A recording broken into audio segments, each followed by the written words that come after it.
Саламатсыздар, урматтуу радиочулар. Кутмандуу күнүңүздөр менен парламент радиосу күнүнүн тартибинде программасы менен ободо. Бүгүн Жогорку Кеңеште баш мыйзамдын 30 жылдыгына арналган илимий практикалык конференция болуп өттү. Ага легендарлуу депутаттар дагы катышып, ар бир Жогорку Кеңештин ишмердүүлүгүнө жетекчилик кылган төрагалар дагы биздин катарыбызда. Учурдагы Жогорку Кеңештин конституциялык мыйзамдар, мамлекеттик түзүлүш, сот укук маселелери боюнча комитет жетектеген Чолпон Султанбекова дагы биздин катарда.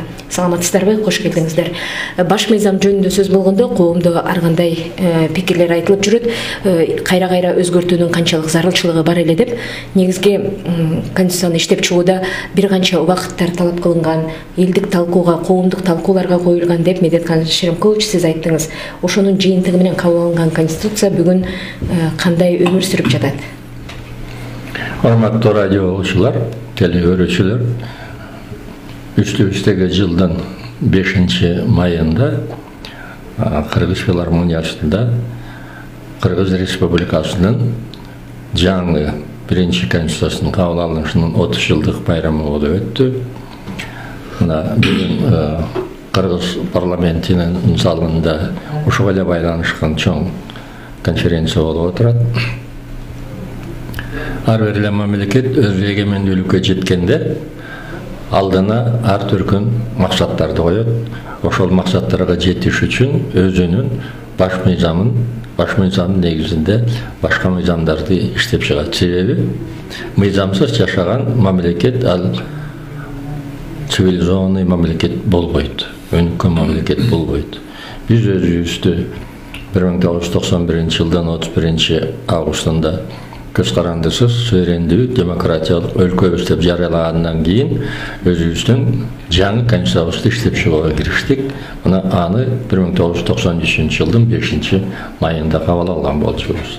Андан берки болгон өзгөрүүлөр, ошол өзгөрүүлөр конституцияга киргизилген толуктоолор, алымчалар, кошумчалар мезгилин талабы беле же болбосо айрым бир күчтөрдөн, айрым бир жеке адамдардын кызыкчылыгына багытталган өзгөрүүлөр болду. Бул жөнүндө дагы кеңири сөз биздин кыргыз коомчулугунун ичинде чоң талкууга айланып келе жатат. Менимче азыр ага токтоло бериштин кереги жок. Кандай гана болбосун, ошол өзгөрүүлөр болгону бул чындык. 2011 жылы биз акыркы 10-чу редакциядагы конституцияны кабыл алып турабыз. Мына азыр ошол конституциянын негизинде биздин бийлик бутактарыбыз иштеп мамлекетибиздин экономикасын, мамлекетибиздин финансысын, социалдык, билим, тарыхый жана башка жактарын өнүктүрүүгө жасап жаткан аракеттерин колдоого биз дагы ынтазарбыз. Анан ошо конституциябыз кийинки кабыл алынган конституциябыз мындан ары өздөрү иштеп кетиши бул бийлик башындагылардын жана аларга көрсөткөн элдин колдоосунан көз каранды болуп тургандыгын эсибизден чыгарбайлы. Конституция деген бул жазылып калган коомдук эреже. Ошол коомдук эрежени бийлик дагы, ар бир адам дагы, коом дагы туура пайдаланып, туура аткарса, ошондо гана ийгилик болот. Мен бардыгыңыздарды Кыргыз Республикасынын биринчи конституциясынын кабыл алган 30 жылдыгы менен чын жүрөктөн куттуктайм. Мындан ары республикабызда стабилдүүлүк болсун, элибиздин биримдиги мындан ары дагы арта берсин деген жылуу каалоолорду айткым келет. Рахмат. Рахмат. Абдыган Эркебаевич, ушул конституциянын өзөгүнө келгенде негизги оригинал түп нуска деп кыргыз тилиндеги вариант айтылат. Бирок кыргыз тили менен орус тилиндеги салыштырмага келгенде айырмачылыктар чыгып калып атат дейт. Сиз адабиятчы, тилчи катары бул жагынан айтып берсеңиз. Рахмат. Мен дагы дегенде Медеткан Шеремкуловичтун куттуктоосуна толук кошулам. Ошол биздин айтылуу парламент конституцияны талкуулап караганда мен 2 жыл бою депутат катары катышкам. Кийин вице-премьер болуп кетип, мандатымды тапшырып, конституция кабыл алынган 93 жылы 5 майда мен Таласта иш чара менен жүрүп, бирок кечке ошону карап телевизордон көрдүм, эсимден эч жакта чыкпайт. Андан бери мына 10 эмес мен эсептеп көрсөм 11 жолу өзгөрүптүр. Мен 10 жолу референдум жолу менен бир жолу жогорку кеңеште мына мен төрө болуп турган кезде жана орус тилине расмий статус берген парламент талкуу. Ошону мен 11. Ал эми кызым сен берген суроодан туура биз болгонду айтып моюн алыш керек. Биздин элибиз мурда негизинен каада салт адат менен жашап, Совет Союзунда деле мыйзамдар болду, бирок ал сөздүн курамасын укуктук мамлекет болгон эмес да. Ошол себептерден биз көбүнчө орус тилиндеги расмий документтерге таянып, ошону колдонуп, биздин конституциялардын адегенде орус тилинде жазылып калган, бандан кыргызча атканы бул тарыхый чындык, аны моюнга алыш керек. Мына кийинки азыркы конституцияны кыргызча жазабыз деп аракеттер болду эле. Муну өзүбүз көрдүк, мен деле байкагам. Орусчасы менен кыргызчасынын ортосунда бир топ айырмачылыктар бар. Атүгүл мындай оркой эле турган кемчиликтер бар. Ошонун өзүбүз дагы кыргыз эли дагы анын илими, интеллигенттери өзүнүн сын көзү менен да карап көрүш керек. Эми чөдөгөн эле биз кыйын болуп кетпейбиз, бирок акырындап көч барабара түзүлөт. Өзүң айткандай көч барабара түзүлөт. Көрө көсөм болот, сүйлөй чечем болот дегендей, канча да ар бир укуктук документти өзүбүздүн эле тилибизде жазганга жетишибиз керек. Эми алгачкы аракеттер, кемчиликтер бар экени ырас. Менимче мындан кийин дагы бир оңдоолор болот. Ансыз жагындай биримине шайкеш келбеген нормалуу болушу мүмкүн эмес. Айрыca сот иштеринде бул аябай ырбап кетиш ыктымал. Ошол себептен мен элиме кааларым, анан парламент депутаттарына кааларым ушу бар күчтү эне тилде, мамлекет тилде өнүктүрүүгө жумшап, ошол мамлекет тилде жазууга жетишибиз керек. Рахмат. Зайнин Кырбекович, сиз тарыхчы, окумуштуу катардагы аспекттерге токтолуп кетсеңиз, мисалы биздин конституцияны даярдоодо Венеция комиссиясынын жыйынтыгы да керек деген айрым учурларда жагдайлар жаралып калып атат. Ошол канчалык деңгээлде зарылчылык? Эми биз дүйнө мамлекеттердин бири болобуз. Анткени биз көп эл аралык уюмдардын мүчөсү болобуз. Андан кийин Венециялык комиссияга кайрылбаса деле болот, бирок биз цивилизованный мамлекет деп болойлук болсок, анда албетте кайрылыш керек. Жок, силерди көңүлгө албайбыз, андай мындай деген сөз азыр болбой калды. Мурункуда карап атканда тиги железный занавес сталиндик мезгил өтүп кеткенде. Ошон үчүн бул аракеттер туптуура, анткени биз өзүбүздүн көз карашыбыз бар, бирок ал көз карашыбыз биз переходный периодда жашап атпайбыз. Көп нерселерди балким түшүнбөй баратабыз, же аларды бизди түшүнбөйт. Ошон үчүн бир түшүнүккө келиш үчүн биз кайрылып атабыз, алардын көрсөткөн кемчиликтерин ойлойлук дагы бир сыйра. Алар да бизди түшүнсүн, анткени биз демократиялык мамлекеттин демократиялык процесстин эң башында турабыз. Аларга болсо канча 300, 400, 800 жыл болуп атпайбы? Алардын тажрыйбасы бийик бизге караганда. Бирок акылдашып чараны өткөрсөк жакшы болот. Ошон үчүн мен зыяны тийбейт. Эл аралык таануу процесси жүрөт дегенде, албетте легитимизация конституция деген ошо да. Эл аралык таануу болот. Тааныса, алар айтса бизди биздин конституцияга чоң баа берсе, бизге жеңилирээк болот да. Бийликти политиканы өткөрүү. Биздин бар көздө көтөрүлөт. Бар көздө көтөрүлөт. эл аралык коомчулук таанып атат деп, Албетте. Чолпон Алина, мына соңку мезгилде конституцияга түздөн түз тиешелүү болбосо дагы конституциялык бир топ мыйзам долбоорлору талкуудан өтүп атат. Мисалы, мамлекеттик тил жөнүндө конституциялык мыйзам долбоору, эсептөө палатасы жөнүндө конституциялык мыйзам долбоору, анан кийин соңку мезгилде сиздер кабыл алдыңыздар министрлер кабинети жөнүндөгү конституциялык мыйзам долбоорлору. Негизинен баш мыйзамга таянып жасалып аткан кадамдар да булар, Албетте, биз жогорку кеңеш болгондон кийин бүт бардык закондорду токтом болобу, же бир кандайдыр бир чечимдерди кабыл алабыз, бул баардыгын ушу конституцияга карап, конституциянын нормаларынан чыкпай караганга аракет кылып атабыз. Анан жалпыңыздарга суроо, кимиңиздер кандай жооп бересиздер? Ушул конституция боюнча маселеге келгенде түп нускасы каякта деген суроо жаралганда, тарыхчылар иликтеп көрдүбү же сиздер билесиздерби? Каякта сакталган? Түп нуска биринчи конституция. Атасы жакшы билет. Конституция биринчи экземпляры, түп нускасы президентте сакталыш керек. Мамлекет башчысы катары ошондо сакталыш керек. Андан кийин архивге өткөрүлүп берилет. Ар бир этабы архивде болуш керек. Себеби конституция деген бул баш мыйзам, негизги закон. Анан негизги законубузду кээде жоготуп алдык, ал бул деген сөз туура эмес. Ал сыйлабагандык болот биринчиден, экинчиден түшүнбөгөндүк болот. Рахмат. Анда ушул конституция боюнча жалпысынан алганда бүгүнкү күндө мына өзүңүздөр уккандай азыркы чакырылыштын депутаттары дагы бир топ сындарды айтты. Конституциянын нормаларын сактап иш алып барса, бул албетте жакшы.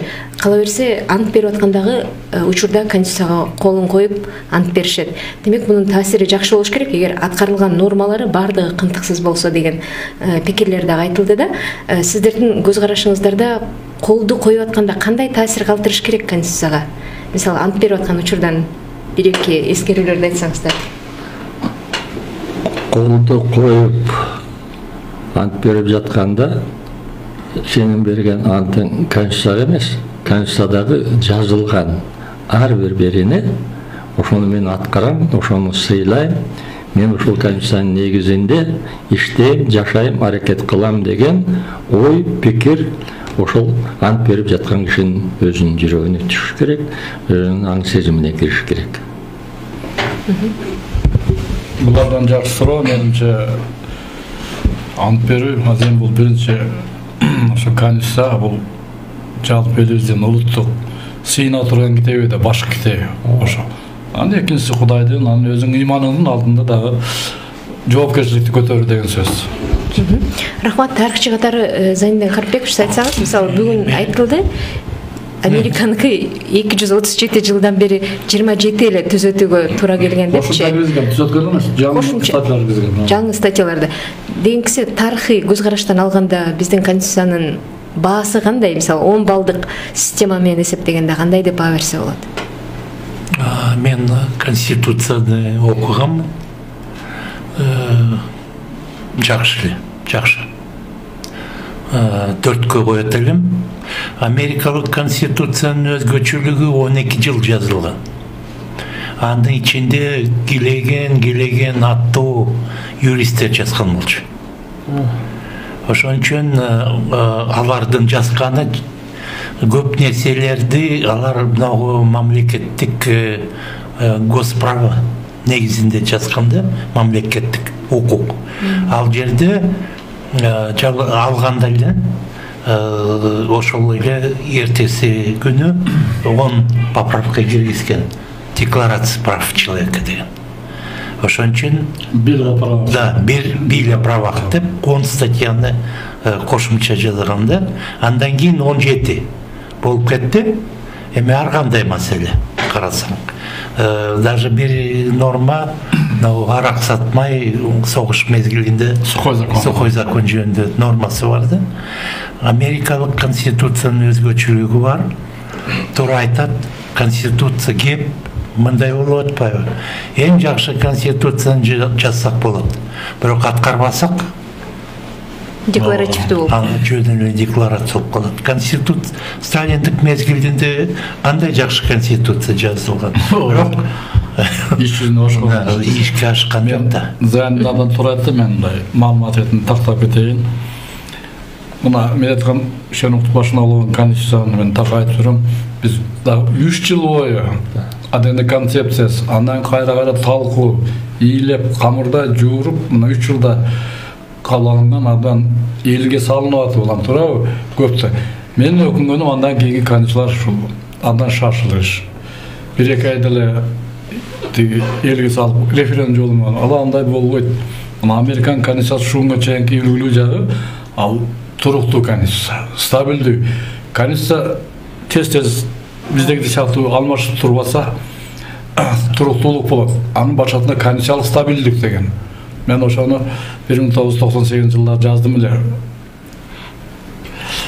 Ушуну 4-жолу болуп аткан. Эми токтотпойлук деп ушу Американ конституциясын келтирип, Абдул айткандай, андан кийин Филадельфия шаарында Американын эң акылдуу адамдары, эң бай Вашингтон өзү баштап, кийинки президент Адамс, Джефферсон, Мэдисон ошондой чогул булар таасир этпесин деп бар жолу 3 айшага чыкпай жашыруун иштешип, ушу ийне келтирип, аябай талашып, тартышып отуруп жазгандар.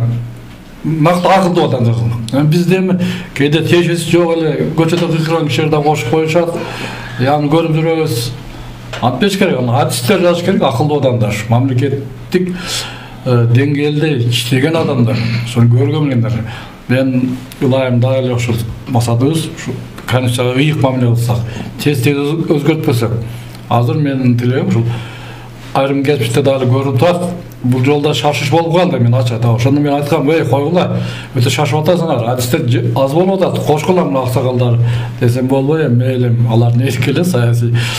Ушул Садыр Нуркожоевдун президенттик мөөнөтүндө чыдайлык, андан кийин дагы шайлоо болот, али турмуш болсо, бир жана айрыкча Нуржигит мисалдарын айтпады. Ошолорду кийин деп коелук. Мына комшу Өзбекстандын кечиресиз, конституциясында 31 жылда араң өзгөрүүгө туура келип атат дейт. Өткөндө эле, жакында эле. Мектеп Шерим Кылыч сөзүңүздү кылай бериңиз. Айтпайын дедим эле, тилди кычтырып койдуңар. Ошо конституцияга биздин болгон мамилебиз, сиз айтып атпайсыз, конституцияга кандай баа бересиз деп. Конституция элдик референдум менен кабыл алынгандан кийин анын баарда бештеген баа бериш керек, маселенин баардыгы тең ошонун аткарышында. Бирок биздин конституцияга жасаган мамилебиз мына эки окумуштуулар болгондо да жөнөкөй эле төрага эмес, партократтар же организаторлор эмес, булар окумуштуулар иши. Көп нерсени билген, көп нерсени башынан өткөргөн адамдар. Мына ушу үчөөбүз отуруп айтайынчы, биздин конституцияга окумуштуу доктору. Үчөөбүз отуруп айтайынчы, ушу биздин конституцияга болгон мамиленин кээде ушунчалык бир конституцияны сыйлабагандык, конституцияны жөнөкөй бир кагаз катары караган мезгилде болду. Мен айтып коеюн, 2006 жылы ноябрь айында 3 жолу болду. Бир конституция болду. Бир ай өтпөй ошо конституцияны кайра карап чыгыш болгондо да ушу биздин жогорку кеңешибиз, бул жогорку кеңеш ошол мезгилдеги жогорку кеңешке менимче кадыр барып берген жок. Конституциянын 3 жолку окуусун бир күндө өткөрдү. Doğru. Tün içinde saat 12'den ötkönde kısım menен болдум. Tün içinde saat 12'den ötkönde 3. okudan kabul oldu. Oşonda oturgan депутаттардан içine men aytıp koyayım. Bir kişi uşu vaka çeyin men razıçılığım var. Al Kamçı Kadırşaевич. Taşev oldu. Karşı çıkan. Oşol zaldan kıykırıp oturdu. Pozor dedi. Kalganın var den единогласно конституцияны өткөн. 2 айдын içinde 2 конституция кабыл алыш деген бул тарыхта болбой турган нерсе. Анан бир айдан кийин Баки өзү үчүнчүсү кабыл. Анан кийин кайра кабыл. Бизде тилекке каршы мына ошондой мезгилдеги болгон. Бул Өзбекстан Башкортостан өткөн биздин тарыхыбыз. Муну айтып жатканымдын себеби мен ошолордун атына бир акыбет айтайын деген ойдон алысмын. Ошондой тарых кайталанбасын. Кабыл алган конституциябызды сыйлайлык. Себеби конституцияны канткен күндө дагы элдик талкуу менен, элдин ой пикири менен, элдик шайлоо менен кабыл алынып жатабыз. Элдик шайлоого чыгарганга, эл түшүнгөндөгү бул конституциянын маңызын жеткире алдыкпы, же жеткире алган жокпузбу?